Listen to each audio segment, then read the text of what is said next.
Pemirsa Banera TV yang kami cintai, setelah berapa waktu Banera TV tidak hadir di hadapan pemirsa, pada kesempatan yang berbahagia ini, Banera TV kembali hadir. Dan saat ini, Banera TV hadir bersama Pak Lawrence Logam. Tentu beliau tidak asing lagi di hadapan pemirsa. Beliau, kita ketahui beliau seorang aktivis, ketua lembaga pemantau keuangan negara, keuangan negara. Nah, banyak pertanyaan publik selama ini. Pertama satu gitu, kenapa sih Banera TV ini selalu mengundang Pak Lawrence gitu? Itu Pak Lawrence. Mereka bertanya gitu, kenapa sih harus mengundang Pak Lawrence? Tapi kami selalu menjelaskan begitu, dan pada kesempatan ini kita juga mau menjelaskan bahwa banyak hal yang sebenarnya kita bisa gali dari Pak Lawrence. Itu yang pertama. Yang kedua, kenapa penting mengajak Pak Lawrence hari ini? Bahwa ada beberapa hal yang Pak Lawrence sudah katakan dari dulu dan Pak Lawrence sudah lakukan dari dahulu, dan itu ditayangkan oleh Banera TV. Tentu kami harus mengejar itu Pak Lawrence. Yeah. Dan itu kami mengejar berbagai hal yang Pak Lawrence katakan dan lakukan selama ini. Oke, Pak Lawrence, selama ini kan seperti yang kita ketahui, Pak Lawrence ini tahun lalu intens memeriksa pekerjaan-pekerjaan fisik proyek pemerintah ya. Iya. Nah, tapi publik bertanya, gimana setelah itu Pak Lawrence? Pertanyaan sama ini selalu muncul Pak Lawrence. Iya. Setelah tahun lalu diperiksa atau sampai hari ini juga tidak ada tindak lanjutnya. Iya. Dan itu kenapa kami ngajak Pak Lawrence untuk bicara malam hari ini. Oke. Gimana itu? Iya, terima kasih atas undangannya malam ini ya. Jadi sebetulnya itu terkait dengan pertanyaan itu, bagaimana upaya lanjutan terhadap pekerjaan visi yang sudah direalisasikan tahun lalu ya. Yang dalam tanda kutip itu yang hasilnya itu tidak maksimal ya. Atau kualitasnya itu jauh di bawah standar. Nah, tentu saja dalam menyikapi persoalan itu ada mekanismenya yang mesti harus kita ikuti juga. Nah, yang pertama itu kalau pekerjaannya memang sangat tidak sesuai SP ya, kualitasnya nggak dapat, ya tentu kewajiban kontraktor atau penyedia jasa di situ masih ada 1 tahun kemudian. Artinya di tahun 2022 ini mereka punya kewajiban untuk memelihara terkait dengan item atau ruas-ruas yang rusak. Nah, bila mana nanti masa pemeliharaan ini sudah lewat atau FHO dalam istilah teknisnya itu, ya disitulah nanti ruang bahwa apakah persoalan itu kita bisa justifikasikan sudah memenuhi unsur pidana korupsi ya. Nah, tapi sebetulnya saya mau katakan bahwa kalau kita bicara dari segi perspektif actus reus dan mens rea ya, untuk mencuri uang negara melalui pekerjaan visi ini, saya kira sangat terpenuhi sekali Pak ya. Karena bagaimana mungkin seorang PPK, penjabat pembuat komitmen dari dinas teknisnya itu menerima atau mengasisi pekerjaan itu yang dinilai itu jauh sekali di bawah ini ya, standar ya. Ya, hanya saja itu tadi di dalam mekanisme hukum kita ini ada alur yang harus kita lewati dan ikuti gitu. Nah, sebagai contoh nih Pak Lawrence, yang sering Pak Lawrence, saya ambil contoh yang Pak Lawrence dengungkan. Satu, ada proyek irigasi di Lembor Selatan. Yang Pak Lawrence tuduh waktu itu bahwa proyek tersebut dikerjakan menggunakan pasir laut. Gitu. Lalu yang kedua ada Telfor, ada pekerjaan Telfor menggunakan batu bulat. Oke, yang saya mau tanya Pak Lawrence, dan publik juga tentu ingin tahu lebih jauh, gimana kelanjutan setelah Pak Lawrence ribut waktu itu? Apakah di Lembor Selatan itu sudah dilakukan perbaikan kembali? Lalu apakah batu-batu itu sudah diangkat lagi atau bagaimana? Ini kan yang selama ini luput dari pantauan publik dan luput dari pernyataan-pernyataan Pak Lawrence. Nah, terkait dengan temuan pekerjaan-pekerjaan yang tidak menggunakan material ya, komposisi material yang tidak sesuai instrumen RAT, ya tentu kita sudah intervensi dari awal. Nah, sekarang ini kan saatnya masa pemeliharaan dan ada beberapa pekerjaan itu termasuk irigasi yang menggunakan pasir laut ya, seperti yang Pak Iron sampaikan tadi itu 3 minggu yang lalu itu sudah mereka ini melakukan pemeliharaan itu. Ada berapa volume titiknya yang sudah rusak itu mereka perbaiki kembali. Dan Pak Lawrence memantau itu nggak? Iya, saya datang ke lapangan waktu itu di hari ketiga. Di hari ketiga perbaikan masa pemeliharaan itu tadi. Oke. Iya. Terus yang penggunaan batu kali itu? Nah, batu kali juga sudah ditindaklanjuti oleh PPK beserta kontraktor kemarin itu untuk perbaiki kembali. Kemudian batu yang mereka gunakan itu sudah dikeluarkan semua, dan sekarang yang terjadi di atas itu menggunakan batu pecah semua. Batu pecah. Oke. Iya. Kira-kira kalau Pak Lawrence mau berbagi nih dengan sahabat Banera TV ya, Iya. baginya catatannya di titik-titik mana sih sebenarnya tahun lalu itu yang menurut Pak Lawrence, bisa nggak kalau berani nyebut paketnya? Krusial itu ya. Di paket-paket apa aja misalnya? Iya. Satu itu paket irigasi yang menggunakan ini pasir laut ya, komposisi materialnya itu kalau tidak salah nomenklatur pekerjaannya itu pembangunan irigasi Waikaca 2 ya. Oke. Tepatnya itu di Desa Batu Rambung. Oke. Nah, kemudian yang menggunakan yang Pak Lawrence sudah katakan sudah mulai diperbaiki lagi. Sudah memperbaiki. Kemudian yang kedua itu pembangunan telfor di Desa Siru ya. Desa Siru sudah ditindaklanjuti juga oleh dinas. Desa Siru atau Desa Bebako? Desa Siru. Desa Siru. Ya, perbatasan antara Desa Siru dan Bebako. Itu. Selain itu di mana lagi? Selain itu ada juga di Jalan Malawatar ya, Ruas Malawatar Nangalili. Yang nomenklatur pekerjaannya itu peningkatan jalan ya. Oke. Ya, itu sudah ditindaklanjuti juga. Nanti kemudian kita pantau terus apakah perbaikan masa pemeliharaan ini betul-betul optimal atau tidak ya. Tetap kita ini nanti monitor sampai ini pemeliharaan ini selesai. Kalau seandainya masa pemeliharaan ini selesai masih banyak ruas yang rusak ya, tentu secara ini perspektif hukum pidana korupsi pada pekerjaan konstruksi ya, itu sudah sangat memenuhi sekali. Lantas komitmen apa yang Pak Lawrence ingin lakukan? Iya. Misalkan pekerjaan-pekerjaan ini sudah selesai masa pemeliharaan. Iya. Kemudian Pak Lawrence masih menemukan berbagai hal di sana, misalkan. Iya. Atau memang sudah diperbaiki tapi rusak kembali. Iya. Apa yang Pak Lawrence lakukan sebagai untuk menuju konsistensi Pak Lawrence, iya, untuk konsistensi lembaga Anda? Saya kira ruangnya itu kalau misalnya kita push masalah itu dorong ke ranah institusi penegak hukum ya. Pintu mereka di situ sangat terbuka lebar sekali. Artinya kewajiban pemeliharaannya sudah selesai, tapi kondisinya masih rusak ya. Ruang untuk eksekusi secara pidananya itu sudah sangat terbuka sekali. Apakah PKN punya ruang untuk itu? Ya tentu nanti kita akan membuka laporan ya. Kita adukan persoalan ini ke kepolisian atau kejaksaan ya. Kita akan bikin materi perkaranya itu bahwa semua, kemudian yang pasti nanti kan langkah-langkahnya itu kita akan mengajukan permohonan informasi publik ya, terkait dengan RAP pekerjaan itu, supaya nanti kami bisa dapatkan sejauh mana estimasi kerugian negaranya. Beberapa item RAP yang tidak dikerjakan itu ya tentu kita hitung semua nanti. Nah, berapa nilai kerugiannya kita dorong ke kepolisian atau kejaksaan. Setelah itu nanti kita akan pantau untuk proses penegakan hukum. Ini kan tahun lalu Pak Lawrence. Iya. Tentu sebelum tahun lalu itu kan ada pekerjaan-pekerjaan yang pernah dilakukan. Iya. Apakah mungkin itu luput dari pantauan Pak Lawrence, tapi Pak Lawrence menemukan nggak pekerjaan-pekerjaan berapa tahun lalu yang mengalami persoalan? Iya, ada. Ada yang sudah lewat masa pemeliharaannya itu. Misalkan di mana? Salah satu contohnya itu di Golowelu Noa ya, di Kecamatan Gubus Barat itu. Itu pekerjaan dari APBD 1 ya, provinsi ya. Yang dikerjakan oleh Gunung Sari ya. Gunung Sari ya. Nah, sampai sekarang itu kan memang ada pemeliharaan yang sifatnya multi years ya. Nah, sehingga memang ada ruang-ruang untuk perbaikan di situ, tapi kita kembali ke para penegak hukum itu untuk melihat diskresi sejauh mana nanti peraturan itu ditegakkan. Lantas PKN pernah melaporkan itu tidak? Kita pernah untuk kasus itu? Sudah, pernah kita mengadukan itu ke kejaksaan waktu itu, dan mereka sudah lakukan koordinasi dengan BPK ya, untuk minta justifikasi kerugian negaranya.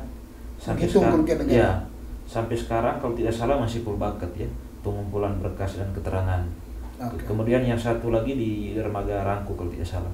Apa di dermaga? Ada apa di dermaga? Ya, terkait dengan kerusakan dermaga itu ya, yang pernah di beberapa kali konferensi pers oleh Polres Mabar ini, bahwa persoalan itu sedang ditangani, sudah naik ke tahap penyidikan itu, dari penyelidikan. Ya, tapi itu kan persoalan lama Pak. Nah, sekarang nih Pak Lawrence. Nah, di sekarang ini kan, kenapa kita harus bicara itu sebenarnya? Iya. Itu tadi, ada tuntutan publik, kenapa Pak Lawrence diundang terus, gitu. Iya. Nah, lalu kemudian, yang penting sekarang ini kan gini, pemerintah barusan itu kan mengajukan pinjaman 250 miliar untuk mengurus proyek di 18 ruas jalan kalau tidak salah. Oke. Selain itu juga kan kita mengerjakan pekerjaan infrastruktur dan yang lainnya yang dibiayai oleh APBN, APBD 1 maupun 2 gitu. Nah, pertanyaannya Pak Lawrence, gimana Pak Lawrence melihat ini peluang pekerjaan ini ke depan? Iya. Kalau kita mengevaluasi lebih dini ya, artinya kita sudah melihat secara kasat mata bahwa penggunaan uang ini sudah mulai direalisasikan. Artinya penggunaan uang ini sudah digelontorkan melalui pekerjaan fisik. Tapi sejauh ini saya melihat mentalitas pemerintah ya di pengguna anggaran ini, kemudian direksi lapangan dari dinas teknis ya, polanya masih sama Pak. Tidak ada perubahan. Pola sama gimana maksudnya? Ya, artinya dari mekanisme perencanaan pekerjaan itu, kemudian realisasi di lapangan masih banyak menggunakan ini komposisi material yang tidak sesuai SPE ya, tidak memenuhi syarat laboratorium itu. Misalkan di mana itu? Pak Lawrence mengatakan itu. Ya, saya ambil contoh salah satu pekerjaan lapen ya di di Kecamatan Lembor ya. Kalau tidak salah nomenklatur pekerjaannya itu Maras Jompoka kalau tidak salah ya. Nanti tinggal Pak Iron koreksi itu. Nah, dengan pagu anggarannya itu 2,5 miliar kalau tidak salah. Nah, saya sudah datangi waktu itu ke TKP, saya 3 kali monitor yang di atas itu. Dan pergi yang pertama itu saya melihat komposisi material yang digunakan itu tidak sesuai ya syarat teknis ya. Saya kasih keluar sendiri waktu itu Pak ya. Saya cungkil semua batunya, lempar ke luar badan jalan, dan saya instruksikan waktu itu PPK-nya itu untuk segera keluarkan teguran ya secara lisan kepada penyedia jasanya atau kontraktornya itu. Karena itu merupakan mekanisme atau pengawasan yang ada dalam ini kontrak kerja ya. Kontrak itu. Ada teguran ringan, teguran lisan, ada teguran baik. Dan setelah itu ada upaya lanjutan waktu itu. Diperbaiki itu. Ya, diperbaiki. Hanya saja sampai sekarang saya belum datang untuk monitor lagi sejauh mana itu hasil dari perbaikan mereka itu. Apakah sudah sesuai standar atau masih ada batu yang harus dikeluarkan nanti. Tapi kalau masih ada nanti kita sendiri yang cungkil. Ya. Nah, lantas kan gini, pekerjaan yang dikerjakan tahun ini, saya kira ini kan banyak sekali pekerjaan Pak Lawrence. Ada jalan. Ini kan belum juga dilakukan, sebagian sudah ditenderkan ya, terutama yang DAK, dana pinjaman. Lalu kemudian proyek yang lain misalkan, sementara yang lain APBD 1 hampir belum semua, belum semua ditenderkan. Ada kondisi existing hari ini Pak Lawrence, misalkan gini, dengan anggaran yang begitu besar, 200 miliar dari pinjaman daerah ditambah APBD kita yang total APBD kita 1, berapa triliun, 6 triliun ini. Lalu mengandaikan itu 200 atau 300 juta yang digunakan, berarti ada sekitar 500 miliar ya. Ada 200-300 miliar. 500 miliar itu 600 miliar. Jumlah anggaran yang digunakan infrastruktur. Nah, ditambah ada sekitar 500 miliar untuk proyek wilayah pusat di KEK misalnya. Nah, ada ketakutan Pak Lawrence melihat jangan sampai ini nanti terhambat pekerjaan ini. Kenapa? Kelangkaan material, kemampuan kita. Bagaimana PKN melihat itu Pak Lawrence? Iya, tentu lagi-lagi saya hanya mengevaluasi di sini manajemen perencanaan kita ini belum terlalu baik ya. Nah, sehingga andai kata nanti persoalan itu ya terjadi ya, saya kira ini bagian dari kegagalan kita untuk mencermati atau melakukan perencanaan yang betul-betul manajemennya sangat bagus sekali ya. Nah, sehingga saya hanya khawatir nanti masa pelaksanaan pekerjaan ini sudah deadline ya, tapi pekerjaannya itu belum rampung maksimal juga. Nah, sehingga nanti di situ kan menimbulkan terjadinya ada denda harian ya, denda perharinya itu yang harus dikeluarkan oleh penyedia jasa itu. Karena nanti kan harus diproduksi terus ini material Pak ya, diproduksi terus supaya mampu untuk menyembuhkan pekerjaan itu nanti.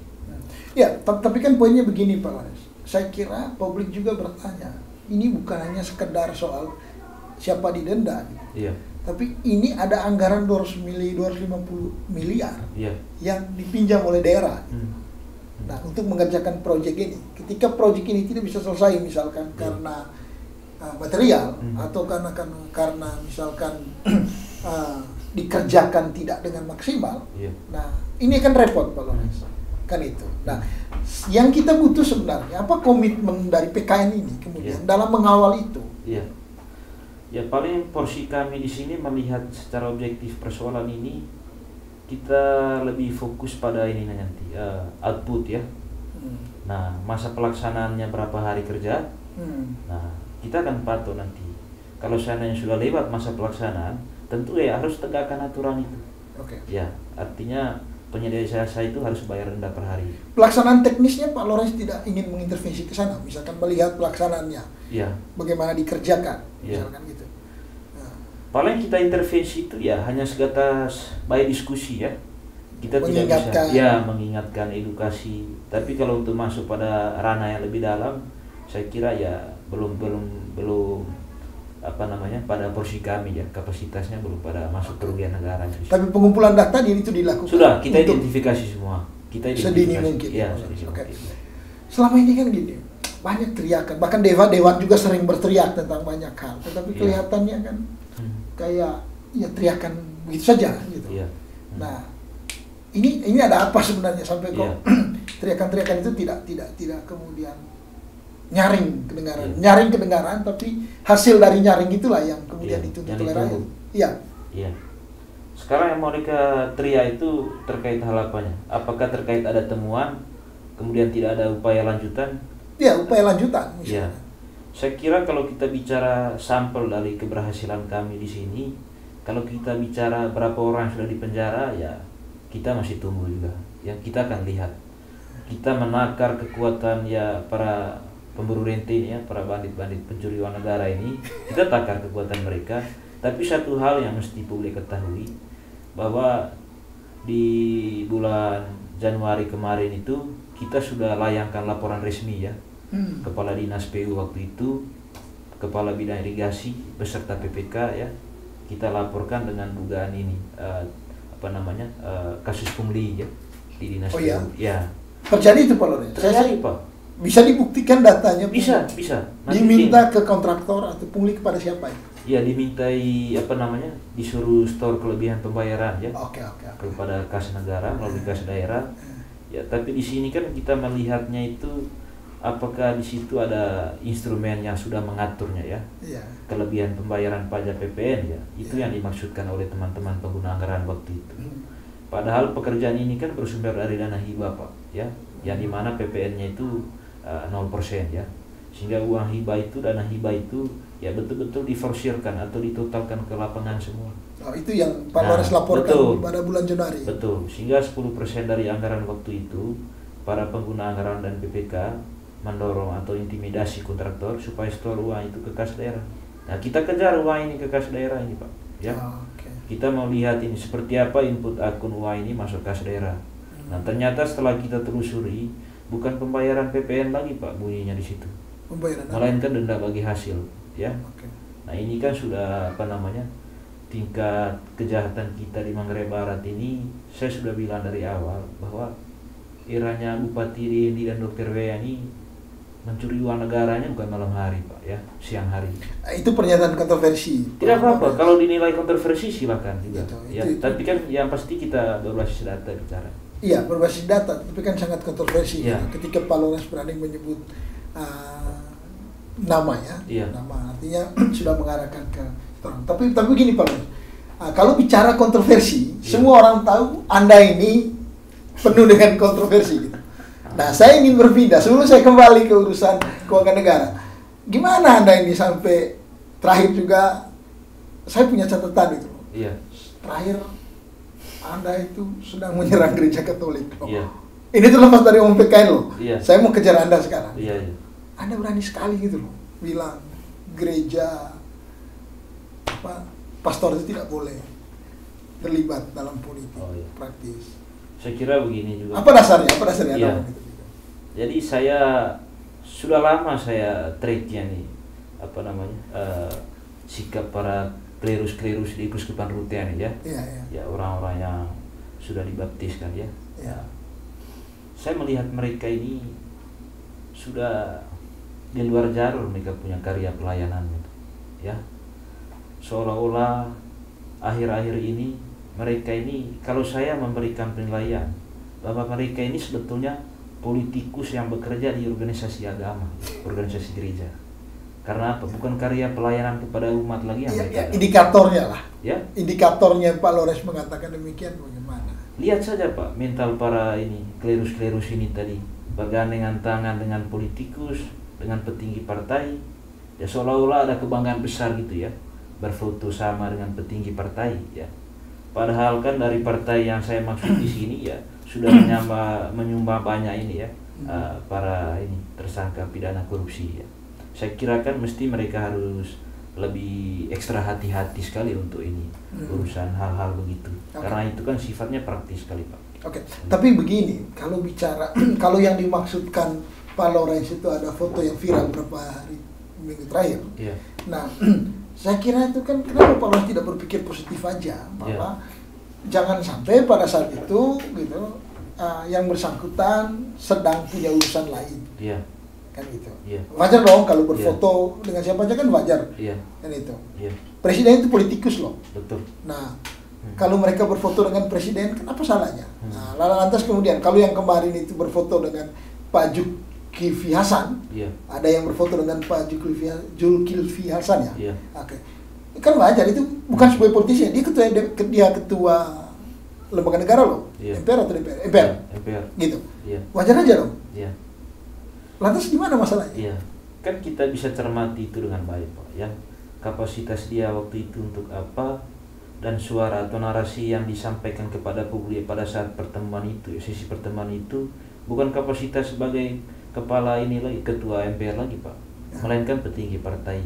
Itu kan jelas sekali datang ke sana silaturahmi minta dukungan ya, memperkuat veto player mereka ini. Tapi Pak Lawrence sudah bertanya nggak sama yang bersangkutan? Sudah dimintai keterangan penjelasan nggak sama pastor yang bersangkutan? Kalau klerus yang saya maksud ini bukan sekali dua kali saja, sudah berkali-kali. Sudah ditanyakan nggak? Saya pikir kalau saya sudah koordinasi itu di Keuskupan ya, melalui sekretaris Romo Manfred Mangun ya. Bagaimana? Saya sudah tanyakan waktu itu, dia bilang mereka ada urusan lain di Jakarta ya. Terus? Begitu. Saya bilang begini, Romo, kalau bisa ya harus berani juga berkata jujur dengan umat sendiri. Jangan pelintir lagi situasi yang sudah faktual begitu ya. Ya, kalau memang kita mau evaluasi total ini barang, kita bisa hitung semua nanti. Sejak kapan beliau ini ikut berpolitik praktis ya, klerus ini tadi. Nah, sehingga saya kira setelah kami menyampaikan itu dan mengingatkan itu kepada Keuskupan kemarin, fotonya sudah hilang Pak ya. Saya kira ini kan buah dari partisipasi umat juga untuk menjaga wibawa gereja. Mungkin dihilangkan karena takut menimbulkan kesalahpahaman. Ya, kalau memang mereka merasa itu ada kesalahpahaman itu, saya kira ya bagi kasat mata publik ya, itu sudah jelas sekali. Ini kan bukan hal privat lagi, ini kan sudah menjadi rahasia umum ya. Klerus-klerus kita ini selalu bergandengan tangan dengan ini, para investor, politikus ya. Sehingga ruang mereka untuk bertatapan langsung ya dengan umat-umat yang kecil itu sangat kecil. Tapi sebaiknya dikonfirmasi langsung, dimintai klarifikasi langsung Pak Lawrence dengan yang bersangkutan. Itu lebih elegan. Lebih elegan gitu. Dengan yang bisa saja dengan yang berfoto bersama dia atau dengan imam yang bersangkutan. Setelah saya menyampaikan pernyataan pers kemarin itu, saya sudah ingatkan kepada media yang terkait ya, mempublisnya itu supaya melakukan cover both side terhadap berita itu. Diminta konfirmasi. Konfirmasi. Silakan. Kalau misalnya kita pernyataan saya yang dinilai keliru, ya tinggal diklarifikasi dari pihak mereka. Nah, tapi sampai sekarang kan ya itu tadi argumentasinya. Nanti kita akan tindak lanjuti kalau memang betul itu terjadi. Tapi lagi-lagi saya hanya mau ingatkan, saya hanya mengacu pada pernyataan Uskup Sipri Hormat. Gimana pernyataan beliau? Dulu pernah beliau menyampaikan di hadapan jemaat, di hadapan umat, bahwa kalau ada klerus-klerus yang terbukti politik praktis, saya akan jelewer telinganya itu, ya, jelewer telinganya. Oke. Nah sekarang kita tuntut itu. Saya mau lihat nanti apakah dia ada sikap serius, menyikapi secara serius persoalan ini atau tidak. Nah kita mau uji dia punya konsistensinya untuk kali ini. Kalau untuk kali-kali sebelumnya ini memang Uskup Sipri ini sudah tidak konsisten lagi. Tidak konsisten. Tidak konsisten. Ya, sebenarnya saya tidak ingin membahas lebih jauh, tapi terpaksa karena Bung ini kan penuh dengan kontroversi. Kontroversi berikut dari Pak Lawrence ini adalah Bapak nih akhir-akhir ini juga kan selain pastor yang Bapak ganggu itu, uskup juga Bapak tidak pandang. Gitu. Sampai ada status Bapak, benar nggak ini? Pak Lawrence pernah bilang bahwa uskup dan bupati itu bikin patung. Bukan bikin patung, ada adat Manggarai apa istilahnya? Yang salah apa itu? Salah. Ada kesalahan ritual. Ritual itu gimana? Itu bahaya sekali Pak Lawrence. Kalau saya dan bikin patung itu, tolong jelaskan. Kenapa Bapak senang sekali untuk berkontroversi terus gitu? Iya, oke.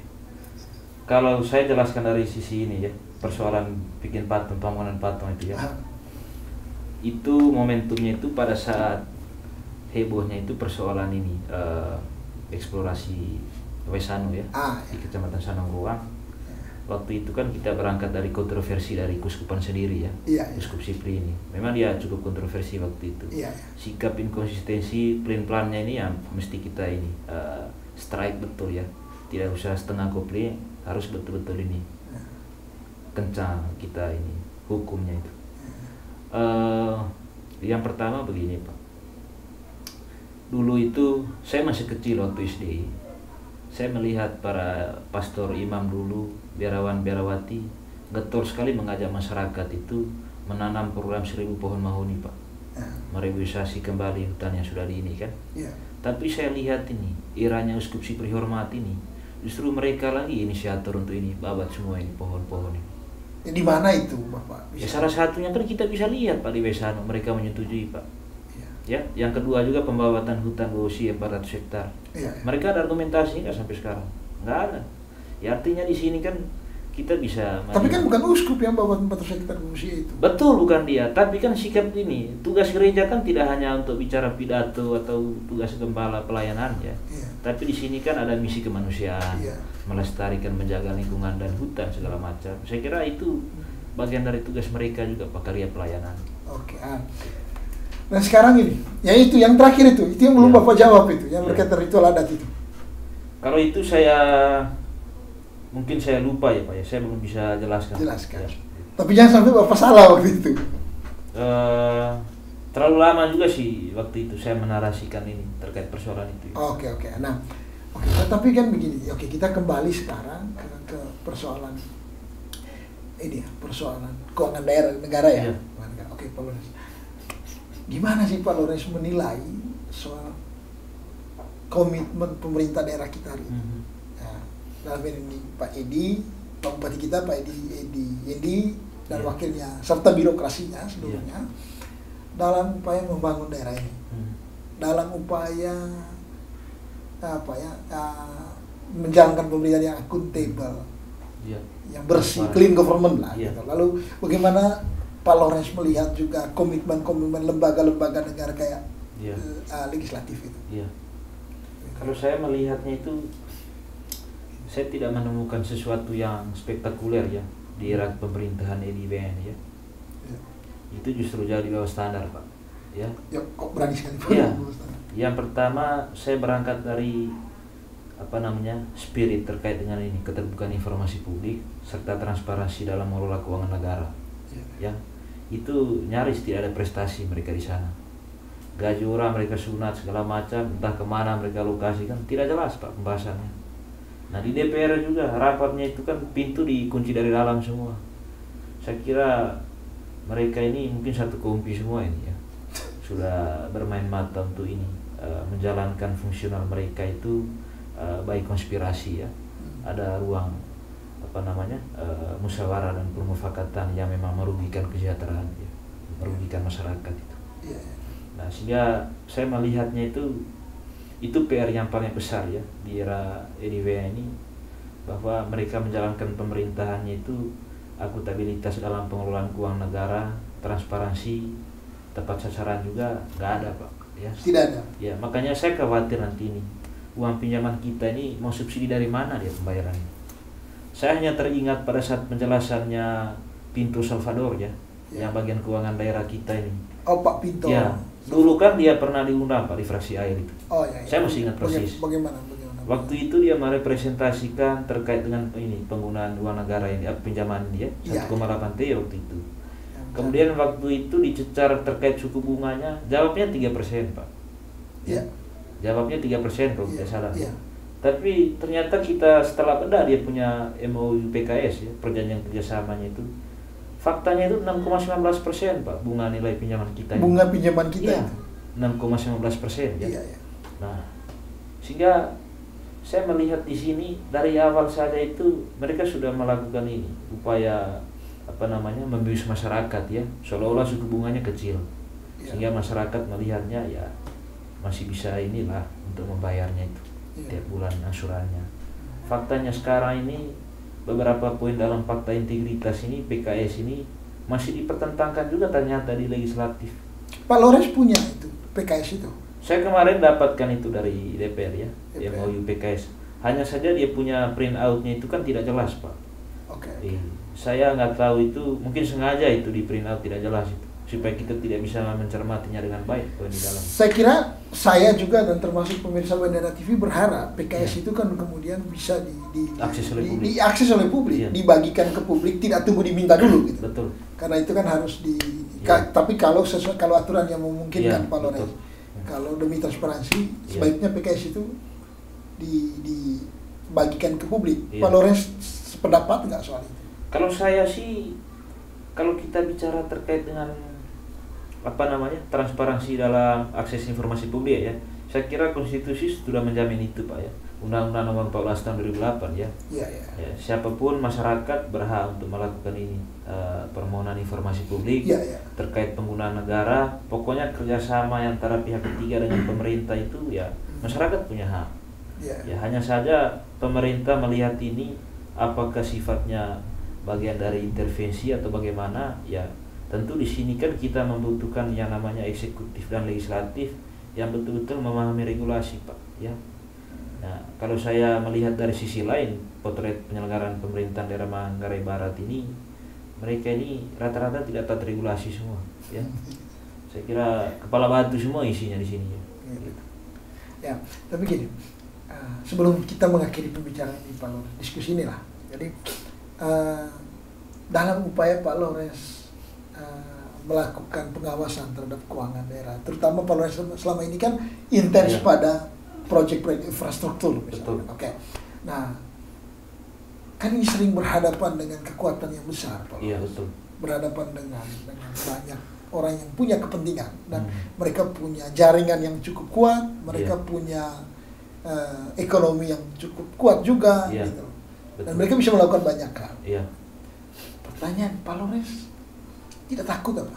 Urusan kayak gini. Kalau saya prinsipnya itu ketika saya berkarya di jalur-jalur yang benar itu saya tidak pernah khawatir, pesimis atau melihat ini ya tantangan yang memang membahayakan saya sendiri Pak ya. Saya selalu percaya dan selalu berpegang teguh pada ini keyakinan bahwa ketika kita memperjuangkan kebenaran itu saya yakin Tuhan akan membuka jalan. Begitu. Terus pernah nggak mengalami misalkan ancaman, tekanan? Kalau ancaman sendiri, intimidasi sudah banyak Pak ya. Kontraktor yang lebih banyak menyumbang itu kepala desa. Jenis ancamannya gimana misalkan? Jenis ancamannya itu ya yang pertama itu secara lebih ke arah ke psikologis ya. Misalkan contohnya itu ya, kenapa karena ini ungkit-ungkit saya punya proyek. Kalau begini urusannya nanti kita lain lagi ceritanya. Saya bilang ya silakan aja. Kalau memang saudara maunya begitu ya saya tantang. Kita ketemu di lokasi juga boleh. Begitu. Tapi kan setelah itu tidak ada upaya ini lagi ya. Hanya ngambang sampai di situ aja. Tidak ada yang pernah sampai adu fisik ya. Adu fisik atau melakukan pencegatan di jalan. Kalau untuk pencegatan di jalan belum terlalu pada level ekstrim ya. Ya hanya saja kan cara main mereka itu kan halus juga Pak. dan saya selalu pelajari gimmick atau taktis mereka seperti itu. Ya di tempat-tempat keramaian pun ya mereka peragakan hal itu. Misalkan bagaimana Ya. gimmick halusnya? Saya ini kan yang pertama